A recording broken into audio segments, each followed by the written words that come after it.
Financial planning and security can sometimes be seen as a moving target. The rules change constantly, and you need guidance to stay ahead of the market moves. This is the Lebenthal Report with Michael Hartzman and Dominick Tavella, with additional insight from industry veteran Jordan Kimmel.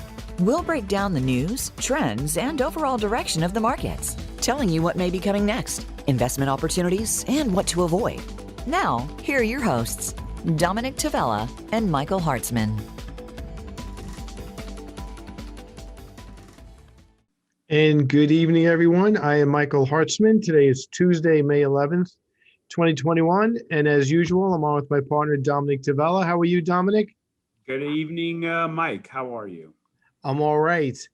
So we're going to start the show the same way we started last week's show. So if anyone's listening to these back-to-back, this is not a repeat. But Jesus, the S&P, the NASDAQ started out terribly this morning, just like last Tuesday. Looked like it was going to be a really ugly day in the pre-market. And then all day long, the NASDAQ really fought back beautifully, and it turned out to be a bit of a nothing burger. The NASDAQ closed flat. Now, granted, yesterday the NASDAQ, had a good pasting, so there's that. But wow, today was quite a roller coaster. We're forced to look at these things on a day-to-day basis, hour by hour, Mike. And, we always talk about the roller coaster ride, and today certainly was one. It was a roller coaster ride, but the NASDAQ is about 4% off its high. And we've been warning clients now for about 2 to 3 weeks. It's not unreasonable to see a little bit of a pullback here. And if we're prepared for it, then it could be to our advantage. But where the NASDAQ left off, the Dow and the S&P took a step back today. So, it's not unusual middle of May to see a little volatility here. Right. As our guest last week, talked about sell in May and go away. And he didn't mean that literally. And we certainly don't mean that literally. But, the market is definitely going through some gyrations. I was actually on a webinar this afternoon and with a pretty prominent portfolio manager, and she gave some context of what's been happening recently. A lot of worries is about inflation, but at the same token, because the economy is reopening and because a lot of things were shut down so long, there's just a lot of pressure right now on the supply chain, whether it's lumber or semiconductors or copper. And, you almost feel a little better when there's a pullback, when you could attach logic to it. So if there's one singular item, there's a few, but one singular item that I think the market's starting to focus on is just that, Mike. It's inflation. And, it was kind of predicted, and it shouldn't really be a surprise. And the Fed's talking about that we're going to have it, but it'll be sort of isolated within a relatively short period of time.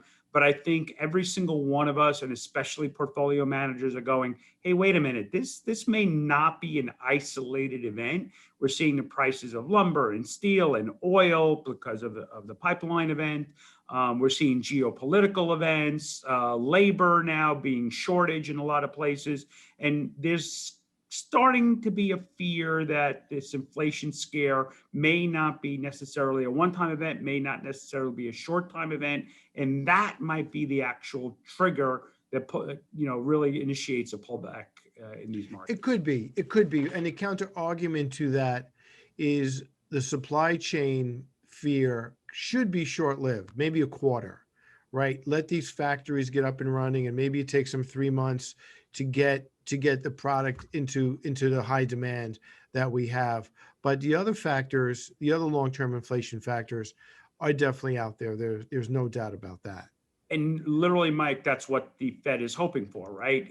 Right. Factories open up, and there'll be more lumber available. As the steel factories open up, there'll be more lumber, steel products available. But these companies are finding it a hard time to attract the labor that's necessary to open the factories up full-fledged, right? I saw a company, which will be obvious, but that makes chicken parts, that cuts up chicken parts, and they can't get enough chickens to the slaughterhouses to be processed to supply the restaurants, right? So therefore, the price of chicken has gone through the roof. So it really is a challenge. I think it's in the short run, hopefully short run, it's going to be a challenge, but certainly the fear that it might go on a little bit longer.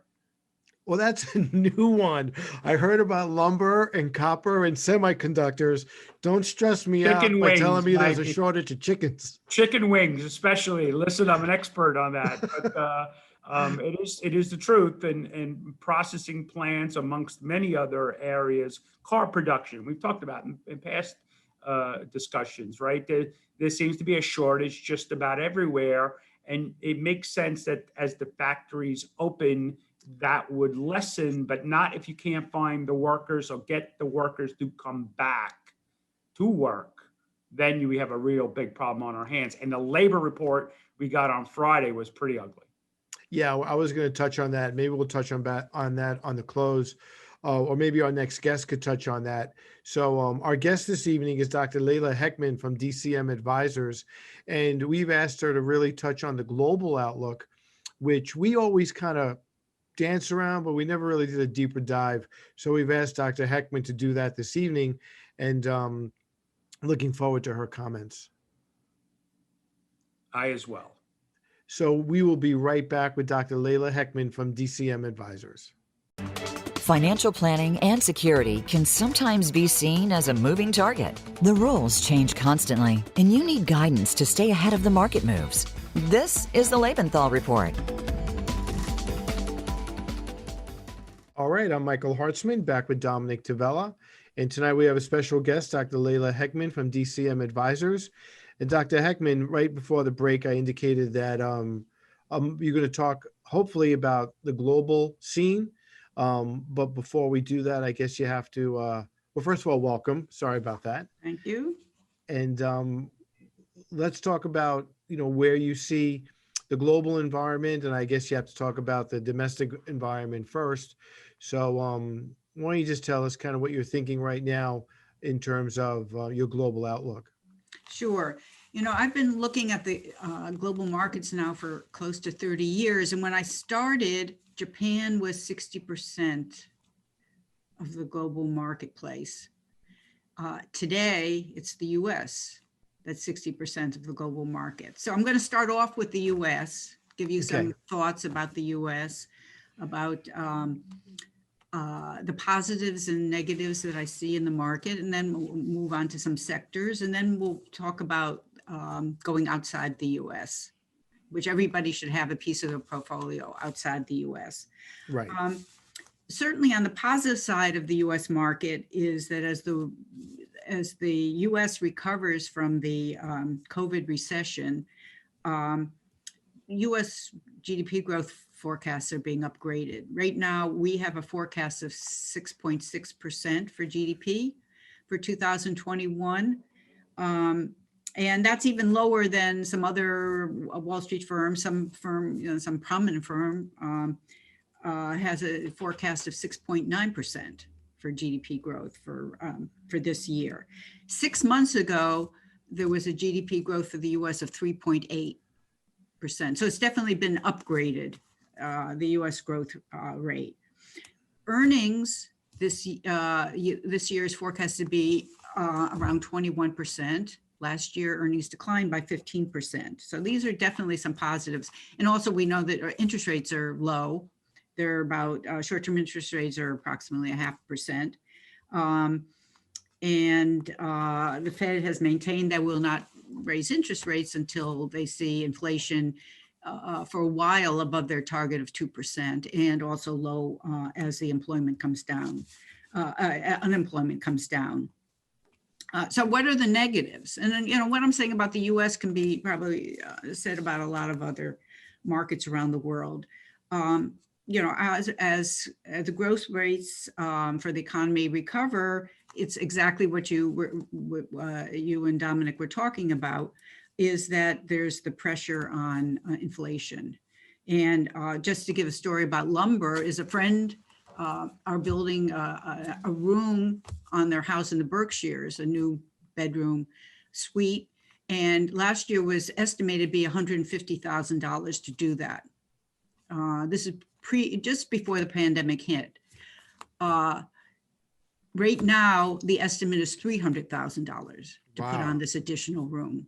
And the contractor is saying it's because of the price of lumber. And that is the definition of inflation right there. That is inflation, right? Wow. So that's one sort of negative, the possibility of real inflation sustained. And we don't know if this is sort of, as you say, short term or it's going to be longer term.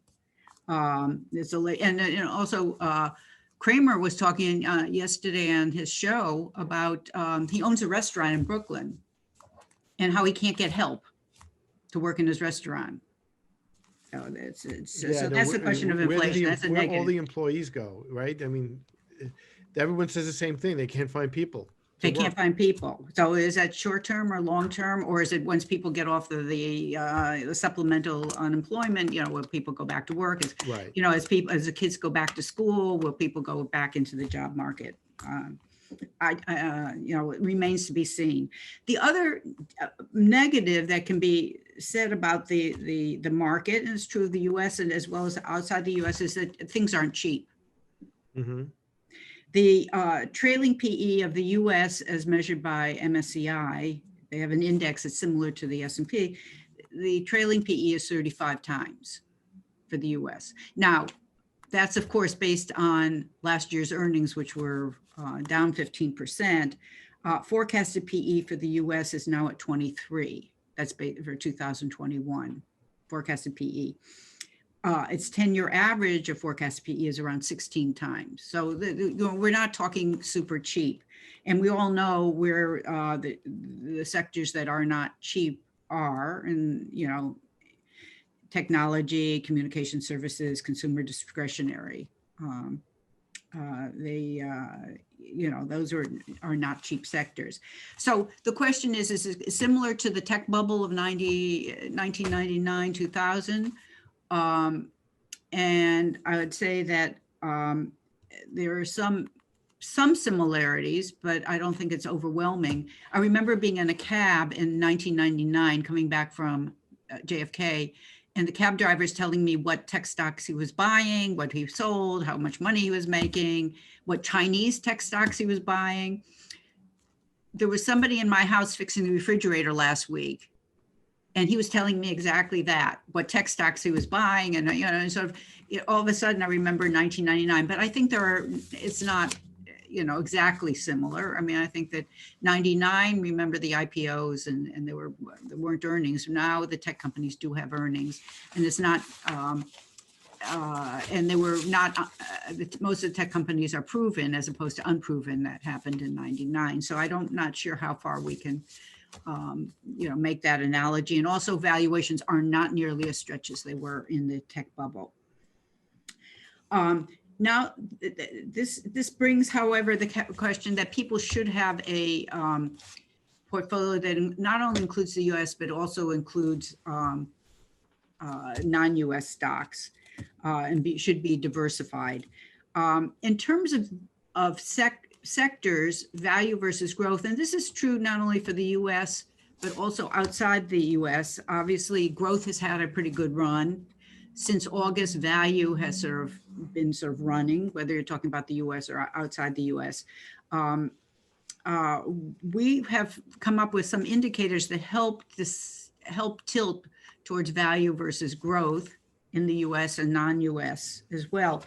Some of these indicators are next year's GDP growth forecasts, Citigroup's economic surprise indicator, earnings growth forecasts for this year, 3 months change in the Purchasing Managers Index or the PMI, and whether value or growth has been had better momentum in the last 6 months. These were some of the indicators we look at to whether tilt towards value or growth. If the indicators are somewhat higher than their long-term average, it tends to be better for value. If they're below their long-term average, it tends to be better for growth. So what are these indicators saying today? And this is not only true for the US, but also outside the US. Next year's GDP forecasts, which is one of the indicators we look at, whether it tilt towards value or growth, is at 4%. And its long-term average is 2.6.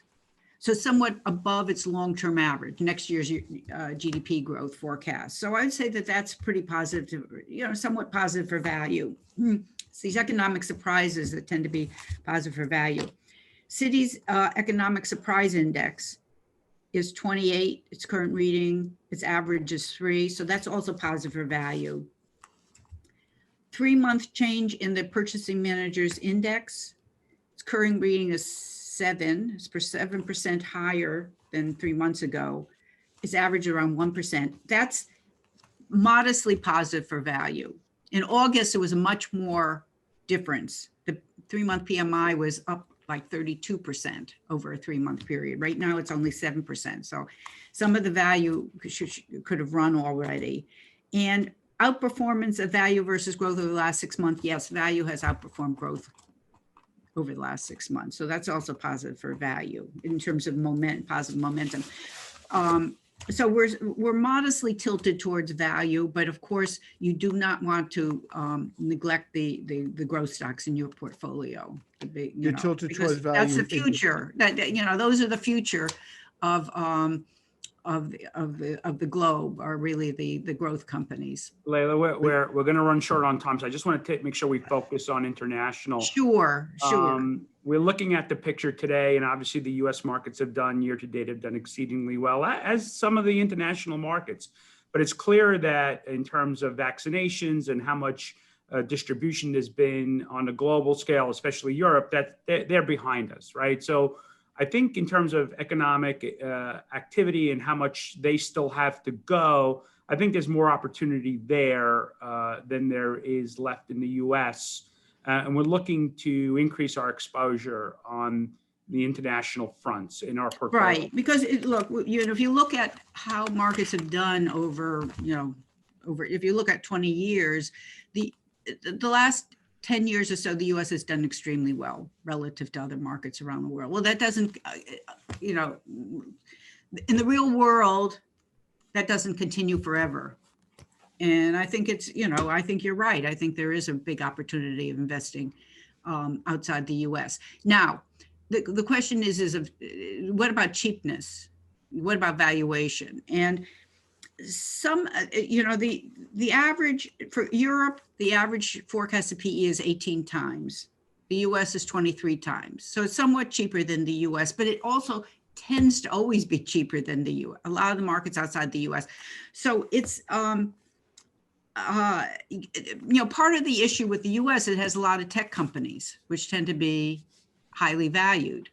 So when you look outside the US, the markets tend to be cheaper than the US, but they are more attractive on a valuation than the US market, continental Europe, for instance.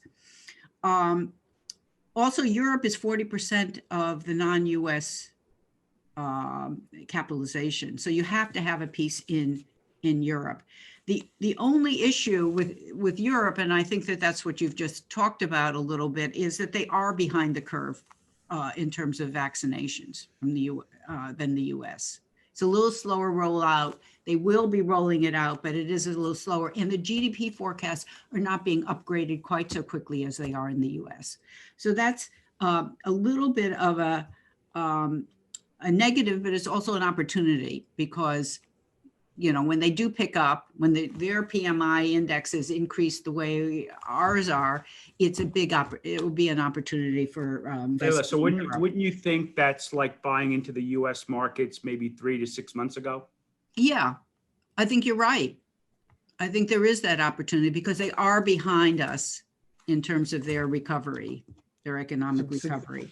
So Dom, I was just going to ask the same exact thing in a different way. Because I was going to say, does that mean that at the moment internationally, you prefer growth over value, as opposed to domestically, you prefer value over growth? Well, this is my take on things. I am slightly tilting towards value because of the fact that value outside the U.S. has had the same issues as value in the U.S. So So even they've really, over the internationally, last 10 years, value has lagged growth. so internationally, you favor value as well. Slightly, yes. But you don't want to rule out growth. Do you have Because Leila, wherever let me you better- are around the world, that's the future of, the way, the future of industry is going. But there's a little bit more, as economies recover, that economic surprise tends to be better for value. And Leila, And one of our so- better calls early in the year was to overweight dividend paying stocks. And we're thinking the same strategy might work in Europe and overseas in general. Any opinions on that? Yeah, no, I think that's a good, it gets, dividend paying stocks tend to be more more value stocks. And also the dividends tend to be bigger. Yeah, they seem to make Okay. more of their distributions. Yeah, via yeah, dividends. that's 3-4% you're going to get from non-US. Whereas US is 1.5 at this point dividend yield. Australia is another market we tend to like because of commodity, what we call terms of trade. Their export prices versus their import prices have been trending upward. And I wouldn't forget good old Japan. We have basically a market weight in Japan. It's 15% of the non-US capitalization, and we would have a market weight. It's not cheap relative to its history, but GDP forecasts have stabilized there. And it also tends to have a somewhat lower correlation with the rest of the developed markets. So I wouldn't forget Japan. Now I wanted to get to emerging markets. We are overweighting emerging markets. And I want to say that we are not overweighting every emerging market, but as an asset class, we're overweighting it. And it does come from the caveat, there's positives and negatives. I mean, I guess that's the nature of the investment world. The positives include, reasonable valuations, in some cases, stabilized growth expectations, especially in Asia. Some of the risk spreads have been narrowing. Remember those, sovereign risk spreads? Mhm. When things blow up in emerging markets, they tend to balloon, bubble out, and now they're sort of narrowing. And they've also had relatively good price momentum. So we do have an overweight in emerging markets as an asset class. But we're not every market. Some of the markets that we do like are, for instance, in Asia, we like Taiwan, which tends to be more of a growthy story, but it's favorable on risk and growth as well as momentum. So we're continuing to like Taiwan. It's done extremely well.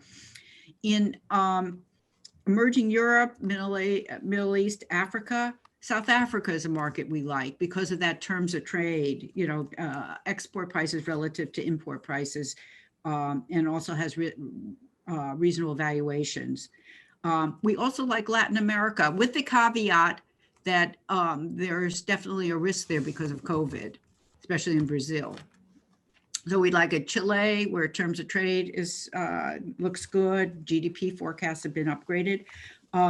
Brazil, we like with that caveat, the currency is extremely undervalued, cheap valuations, positive terms of trade, but good old COVID and political risk is always there.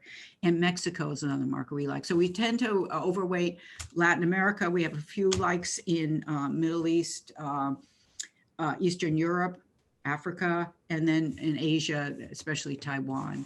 So I hope that's helpful, that people should keep a diversified portfolio, have piece of it outside the US. It tends to be cheaper than the US. As you can see, it's especially the Europe is picking up probably behind the US because of the rollout of the vaccines. And I hope you find this helpful relative to your equity positioning. We do find it helpful. Thank you. I just have one question. You mentioned Brazil and you mentioned the geopolitical risk. How much of a factor what weight do you give geopolitical risk when you look at any of these emerging countries? Yeah, and it's true. I mean, that's why you wouldn't invest in only one emerging market. That's for sure, because any of them can blow up. So it's like we have a couple factors that bring into account geopolitical risk, and one of them is sovereign spreads. When these markets tend to have a lot of political risk, you'll find like Turkey, when Erdogan, it removes its, central banker. You see the sovereign spreads really spread out, and that's the same in Brazil or Argentina or any emerging markets. That's sort of one of the factors.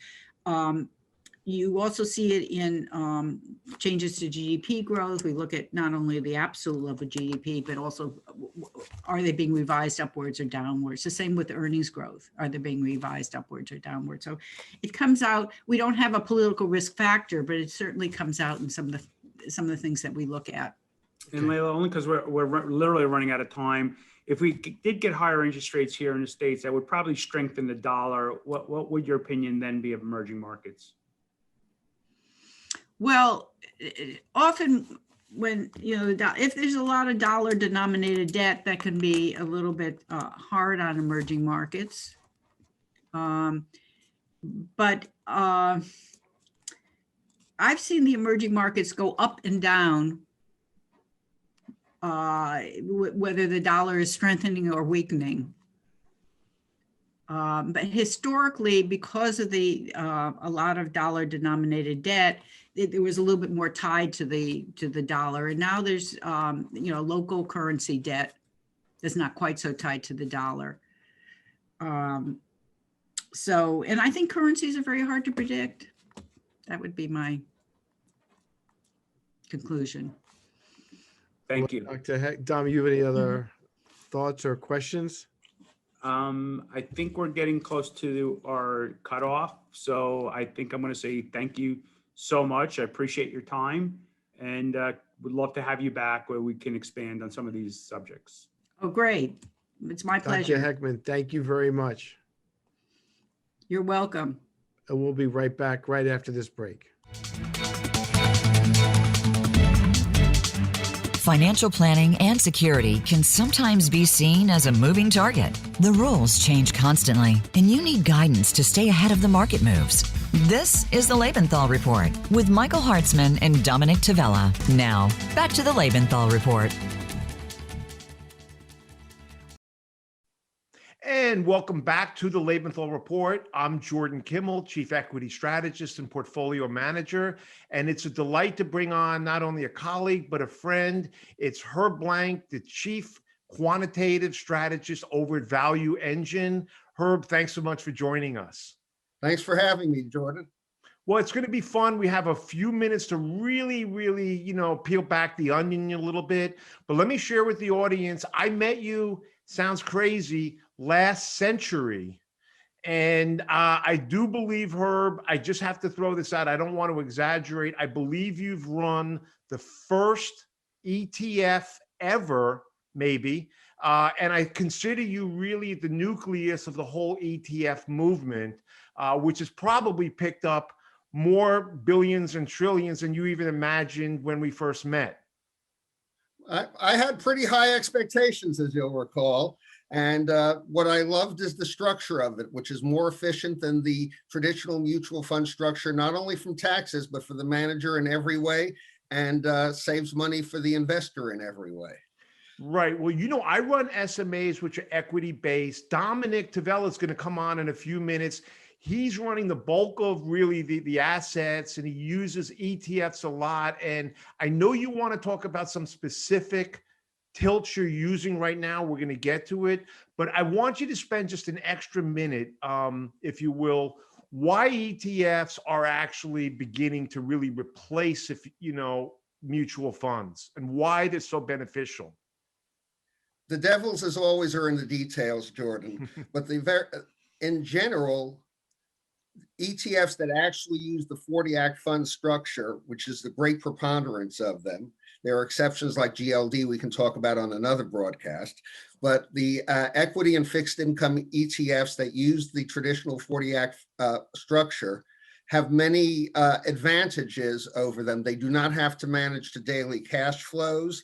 They have a better way of redeeming and basically insulating the manager from those daily cash flows through their creation and redemption mechanism. Not to get too technical about it, but at the end of the day, the after-tax, the returns before taxes are better.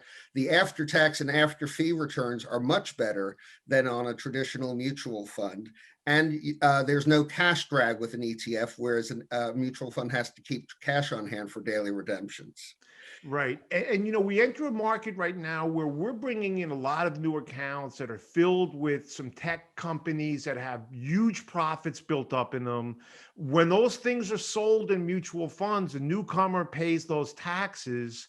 And, you know, as a wealth manager, Lebenthal is really concerned not only about returns, but the after-tax returns. I really appreciate you hitting on that. So, you know, our last guest talked about, you know, what factors they're looking at. And again, there's two things that you're doing, I think, that are really interesting. One, which is the ETF really as the pioneer. I know you've gotten very involved with the ESG movement and have been in, you know Facts and Magnet, my two real strategies, for actually 20 years. And when I founded Facts, right now, we're moving towards an area where growth is dominated for 10 years, and you could feel a shift if you're a portfolio manager. So all of our clients are different. We're not going to make recommendations for, you know, specifics because every client is different. But I know you have a strong feeling on a movement towards value. So why don't you kind of share what you're seeing and why you're seeing and what you'd kind of recommend people be thinking about? Yes, I'll be specific. I am not necessarily saying we're tilted towards value here, but here's the overall evidence. For 94 years, since 1926, since these things have been measured, value had outperformed growth. But there have been various cycles of dominance. No cycle has been as long as the 13-year cycle since the financial crisis put this all together in 2008 and went on to where we are today. Now, there are various reasons that I would use the whole time allotted to give behind that, so I won't do that. Right. Basically, so we've had various regimes. We've had the strongest growth regime we've ever had. The last 5.5, almost 6 months now, it's turned the other way. It's been a very strong value regime. And through all the quantitative methods I look, it would make sense, it would be consistent for the cycle to have longer to run. Given that you may believe that the cycle has longer to run, I took a look at 3 of the largest index value ETFs. And there are also some active value ETFs out there that can be looked at, and maybe we'll discuss those on another broadcast. But the 3 index ETFs that I looked at is VOOV, the largest one, which is the Vanguard large cap value ETF. Then we have the iShares Core US Value ETF. And there's a slight but difference I'll get to on that in a minute. That's IUSV. And the third one was FVAL, a Fidelity value ETF that tries to isolate and focus more in a more concentrated way on the value factor. When you say concentrated, meaning in terms of names or factors? In the ways of names and focusing on the 4 elements, they look at a value factor. And again, we publish a blog in ValuEngine. I would refer you there if you want to get into the specifics of the ratios in there. Okay, well, let me while you mentioned that, let me actually stop. And while I never advertise for anybody, we are paying for your service. We find a lot of value in it. And I consider you, Herb, and your partner, Paul, one of the smartest guys on the street. And the fact is, you looking over our shoulder and looking at the portfolio is a huge benefit. But why don't you mention, even like, before you get into the details of the ETFs, because, you know, why don't you kind of talk about maybe even ValuEngine itself and the various services and what you guys do? And I know you guys, I'm not sure right now, but had among peer groups a #1 ranking year to date for a while. Still do. It's available on InvestStars.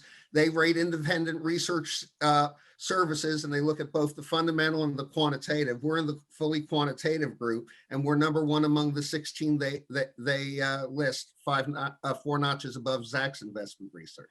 Well, Herb, I like to keep good company, and the fact is we have a call set up. We'll look at our portfolio. I love the analysis that you give, but you know what?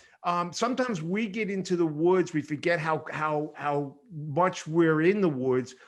Back up a little bit, if you will, on this factor piece that you've just generalized on. And the fact is that there are major factors. Our previous guest talked about not only the sectors, but applying factor analysis into each sector. So you're not saying just value stocks, you're saying value among and within sectors. Am I right? Yes, and I've known Dr. Leila Heckman even longer than I've known you, back to her Smith Barney days. And well, I'm a brilliant. kid, I'm still a kid. And yes, we were doing factor analysis long before they called them smart beta factors. Right, but of I course, know that. all the ETFs now go to smart beta factors. And beyond value and growth, that includes quality. It includes low volatility. It includes what are the other two? Small size. Oh yes, of course, small cap, and they size as a variable, and but before Dom and Mike join in, I want to touch on something. I know you really feel strongly on the value tilt at the moment and think it could actually run for a while. But I want to touch on something else, if you don't mind. I know you could move around.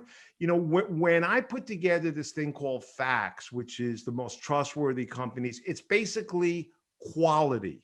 Okay. And I just don't understand. I know that at certain points there's junk rallies where there's no earnings and so on. But Herb, I'm thinking that if you stick with quality long term, how does quality actually ever go out of favor, or why should it? Because a company that is quality now isn't necessarily going to be quality 3 or 4 years ago. And you just touched on it with Facts, which I look at as an ESG type of permutation or a way of measuring or valuing ESG. As I've done a number of studies on ESG, and at the end of the day, the part that's most proven about ESG isn't necessarily what somebody's going to do in the future for the environment. It's when you go through the criteria, is how advanced or non-advanced are they on the subjects that are? What have they done to reduce emissions? What are they doing in terms of their use of human capital? What are they doing in terms of the shareholders? Are they in short, are the things that they're doing progressive, ahead of the mainstream, or are they regressive, behind the mainstream? The companies that are most regressive inevitably get the lowest 20, 25, 30% of ESG scores. Those are the companies you want to omit from your selection set just as much as you would want to omit companies that have high bankruptcy potential Z scores. Sure. And Herb, what you mentioned, what's interesting is that I don't believe, it sounds strange, I don't believe in companies long term. I believe that companies like players in sports come and go over cycles, but they're using our quantitative screens and using factor analysis. We could actually field an all-star team each year, even though the names may change. We're looking for really the same kind of things. Does that make sense? That makes some sense. Again, everything comes down to the specifics involved, but yes, that makes sense. But right. Again, one of the reasons ESG has finally, come over the mountaintops and is accepted by institutions is one thing they have to look at, is because it's a risk mitigation factor. You want to eliminate the regressive companies, or management quality is regressive. Management is looking at old things when everybody else has progressed beyond them. Those you don't want to own cross pens anymore. You don't want to own. I love that. So let me do this. I want to bring on Dom and Mike. Dom uses ETFs a lot. I'm in the individual stock side, but I think the conversation is a wide open one. I know the tilt to ESG's there, but Dom and Mike, Herb's an old friend. He's deep in factor analysis. He knows our models well. Fire away on Herb. I think he can handle any questions. Hey, Herb, how are you? Thanks for Herb, coming. how are you? I'm fine. How are you, Scott? Good. Mike, do you mind? I'll jump in. Go ahead. Then I have a question. Go ahead. Sure. So Herb, you kind of already touched on it. And, I started in the industry over 30 years ago and putting portfolios together with mutual funds, and ETFs are the way to go today. But this argument, passive versus active and smart beta, I think when you're talking about ESG, I think smart factor beta ETFs is the future. I think you can't just buy a blind pool and close your eyes. And I'd love for you to expand on that idea. Certainly, if you're a professional looking to add value for your clients, the only way that you can do so that makes sense these days is once in a while, yeah, you can land upon a stock still, and there is a place for like maybe 10% of satellite play money in your portfolio for a few stocks. But generally speaking, you need to have your core covered, and your core can be covered either by VOO or VTI, which is the full market US ETFs, or you can sometimes put some or all of it into value or growth and still not go too much askew, or one of the other factors, such as low volatility, momentum, quality, etc. At that time, I would never put all of it in there. That's my set, because I've never seen a timing model that was so good that it was 100% perfect. And I like to, keep a bunch of ballast in the full market at all times. That's the way I do things personally. But yes, if you're going to add value, you have to be able to use the ETFs, understand what's under the hood of the ETFs, and put things together. One of the problems people have is they'll look at the name of an ETF and they'll assume that, these are 5 value ETFs, they're all the same. And that was kind of the subject of my article. The Fidelity, the Fidelity ETF has only 128 holdings, and it's much more concentrated. So it did much better when value came into focus, but it was a laggard to the other two when value was out of favor. Similarly, the VOOV, the Vanguard one, has 427, and it uses the S&P 500, which means that it's only not using 73 stocks in there. Now, the difference between VOOV, the value, and VOOG, the growth, is that the weights are different given which factors they represent of the 3 classic value and growth factors. But you're still buying, these portfolios are a lot more similar than they are different at the end of the day.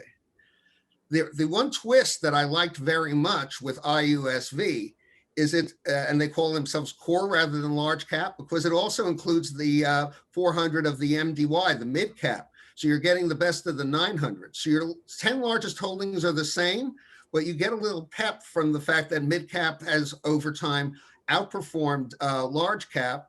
But it also is a little less value in that your dividend yield is slightly less, 2.1 to 2.3, because the mid caps don't tend to pay as much yield. So you got Herb, I'm going to moderate in here, and I want to let Michael in before we run out of time here, because I know Michael's had something he wanted.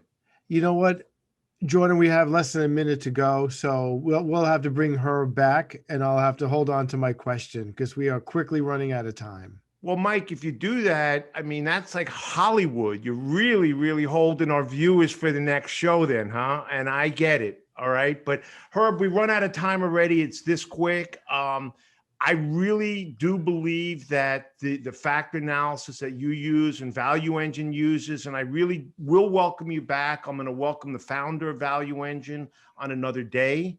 But I will always want you on my shoulder looking up my portfolio, because I just know you can't teach smart, and you're one of the smartest guys on the street. So thanks for joining us. Okay, one last thing. Never buy an ETF without at least reading the summary prospectus.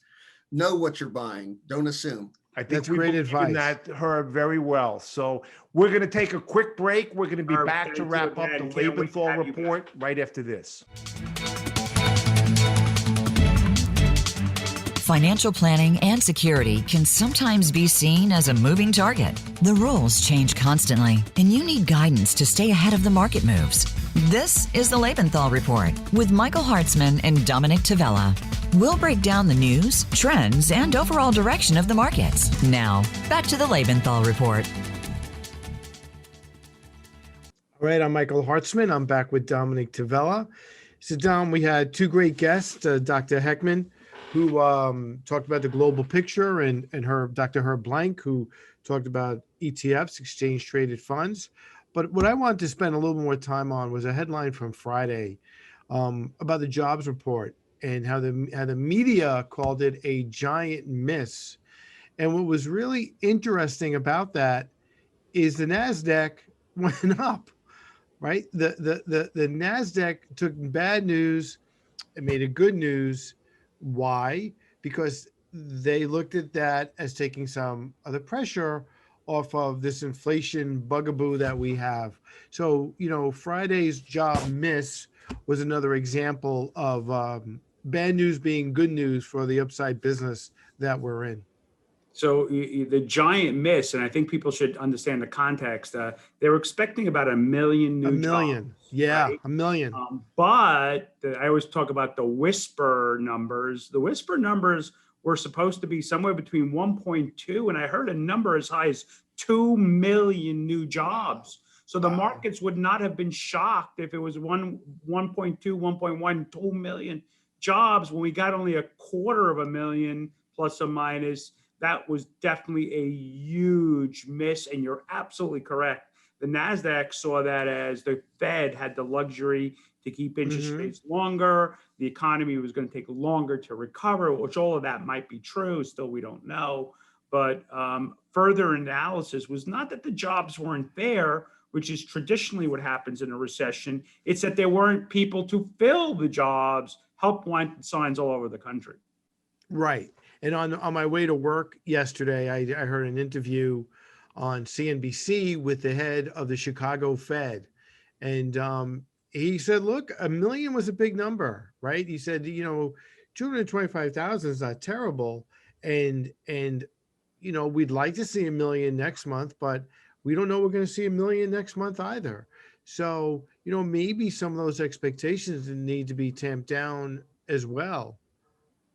And so this is the glass half full or the glass half empty. If it takes longer, the excuse again might be finding labor to open up these stores and restaurants and factories. Then maybe the economy recovers at a little bit of a slower pace. Maybe there's a little less inflation in the economy now. But I don't think this solves itself very quickly. People have to figure out whether that's good news or bad news. But I think until the unemployment number, the unemployment income being generated by the states and the federal government, I think until people feel safe going back to work, I think healthcare is a big issue still, whether it's a safe environment. Childcare is a big issue. There's a lot of unknowns yet, Mike, a lot of unknowns. There are. And even as offices reopen, quite frankly, a lot of people got used to working from home and they don't want to go back, but at least they still have jobs. I think the bigger issue is really how many companies have job openings now, which is just remarkable. Especially a year ago, I think the number a year ago, there were 20 million people a year ago this month that, went on unemployment because of the pandemic. Which is also Mike, let's not forget, because we've witnessed it in our practice, how many people literally did retire, right? They were either laid off or given an opportunity to take early retirement. So those jobs we'll use the word eliminated. Now they're back, but those people have retired. They're not in the workforce. So it's not just I'm collecting an unemployment check and I'm not ready to go back. It's that people have retired. They don't want to go back. Right? They don't want to go back. And I know we have listeners all over the country and really all over the world. I discovered this week, but we have a lot of listeners who live on Long Island who have either live on Long Island now or have, and a lot of people have said, nope, I'm not going back on the railroad and I'm not going back on the LIE. No, thank you. And Mike, I just touched on it for a quick second. Health is a big issue about that, right? And I realize most of us now have gotten a vaccine. The majority of Americans, I think we're over 50%, have gotten at least one vaccination shot. But health is still a big question mark for a lot of people. It is, Dom, but the flip side of that is restaurants are packed again, right? So yes, people worry about their health and health is an issue, but restaurants are packed. My stadiums are flight to filling up. Florida was packed, and I wasn't too happy about that. So the world is getting back to normal, but perhaps a little slower than some of the experts told us it was going to. Yeah, we've touched on that in the past as well. So listen, the next 5 trading days, I'm sure will bring us some more ups and downs, some more adventures.